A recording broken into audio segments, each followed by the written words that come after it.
700 ribuan udah bisa dapat monitor 24 inci Full HD. Gimana kualitasnya? Goku aja senyum coy.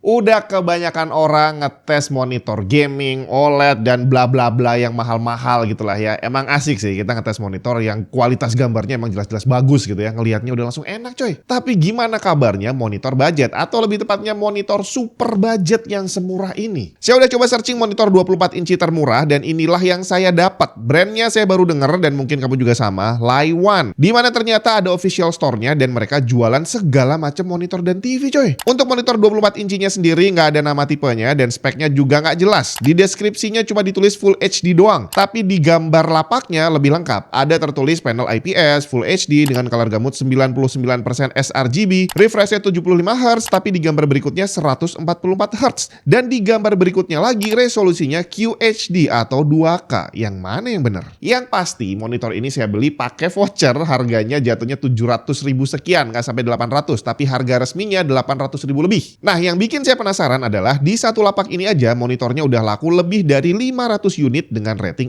4,8. Jadi langsung kita lihat aja kayak gimana sih monitornya. Kita mulai dari fisiknya dulu yang surprisingly not bad ya. Materialnya jelas dari plastik tapi nggak terasa terlalu murahan. Buildnya juga lumayan kokoh, nggak ada sambungan yang longgar dan kalau dipencet-pencet nggak terasa ringkih. Standnya juga lumayan kokoh loh. Goyang sih tapi nggak parah bre. Banyak monitor yang harganya lebih mahal tapi goyang dompet nggak karuan. Yang bikin agak jelek adalah tulisan brandnya yang terlalu besar di sini. Seandainya bisa dikecilin atau diganti logo aja lah, malah bisa kelihatan lebih bagus. Untuk ergonomis hanya bisa tilt aja dan support VESA wall mount 75x75. Connectivity hanya ada satu HDMI dan satu VGA. Jelas nggak butuh DisplayPort karena cuma Full HD 75 Hz dan nggak ada tambahan apapun lagi. Tidak ada slot cable management, tidak ada ventilasi pembuangan panas, OSD control juga pakai tombol yang dipencetnya keras dan bunyi cetak-cetak. Dan softwarenya juga pakai model OEM. Tapi untungnya pemasangan monitornya cukup mudah tanpa perlu pakai obeng. Total score design and feature 35 dari 100. Ini bukan jelek ya, karena harga nggak masuk dalam perhitungan skor. Jadi udah pasti monitor murah skornya akan lebih rendah dibandingin monitor yang lebih mahal. Sebagai gambaran, seandainya monitor ini full ergonomis dengan yang lainnya masih sama aja, maka skornya jadi 50. Sekarang performance. Monitor ini brightness-nya tinggi banget. Bahkan untuk dapat luminance 100 nits aja saya harus nurunin brightness-nya sampai 0% dan itu pun masih harus dibantu dengan nurunin kontras. Cuma untungnya monitor ini nyaris nggak ada flicker. Terukur pada brightness 0%, deviasi terang gelapnya cuma sekitar 1% aja. Dan saat brightness dinaikin ke 50%, deviasinya juga masih tetap sama. Jadi secara flicker tidak ada potensi memicu mual atau pusing. Cuma masalahnya, pusingnya adalah ngelihat warnanya bre. Saat monitor ini dinyalain pertama kali, dia terang banget tapi warnanya nggak karuan, kontrasnya jelek dan gradasi warna yang muncul juga kasar. Mau pakai preset apapun yang ada di settingnya, kondisinya sama aja. Dan waktu saya ukur bener banget bre, kontras rasionya cuma 700-an banding 1 dengan brightness terukur 421 nits. Putihnya juga meleset jauh banget di 8400 Kelvin dengan gamma yang juga nggak jelas arahnya kemana. Gray balance-nya juga nggak bagus, apalagi akurasi warnanya. Bubar semuanya. Tapi apakah nggak bisa dibenerin? Saya coba lakukan kalibrasi dengan setting 100 nits D65,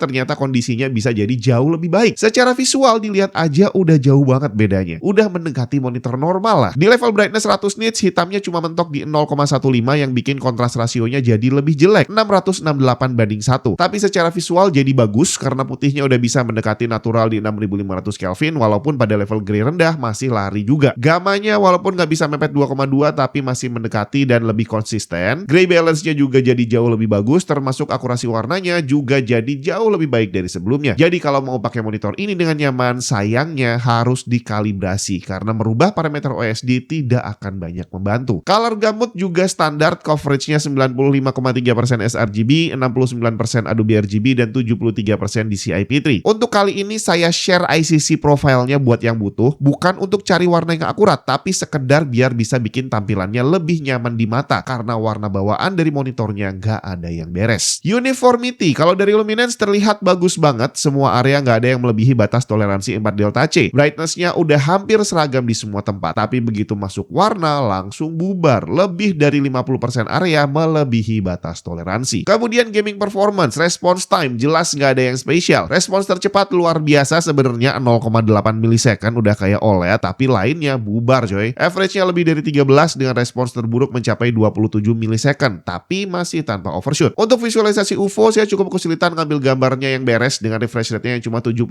Hz, tapi kurang lebih kayak gini hasilnya paling maksimal ya. Dimana ghostingnya memang cukup parah, tapi ya mau gimana lagi sesuai dengan harganya. Sekarang berapa skornya? Untuk general use, monitor ini dapat skor 65. Untuk gaming agak tinggi sedikit 69, tapi untuk editing tidak direkomendasikan. 61 doang bre. Nah terakhir, minus terbesar dari monitor ini. Tertulis di gambar barang yang ada di lapaknya pakai panel IPS, tapi kok sepertinya bukan. Panel terluarnya pakai bahan glossy yang sangat memantulkan cahaya. Jadi kalau ada sumber cahaya di belakang kita, akan sangat mudah untuk terpantul. Selanjutnya viewing angle-nya juga jelek banget. Gerakin kepala sedikit aja, warna dan gamanya akan berubah drastis. Jadi kalau pengen lihat gambar yang konsisten, harus tepat berada di depan layar dan gak boleh gerak kemana-mana. Ini jelas bukan karakteristik panel IPS. Ditambah lagi kontras rasionya yang rendah banget, cuma 600-an. Jadi kemungkinan ini panelnya adalah antara TN atau IPS tapi yang kualitasnya jelek banget. Jadi gimana? Apakah 700.000 ini layak untuk dibeli?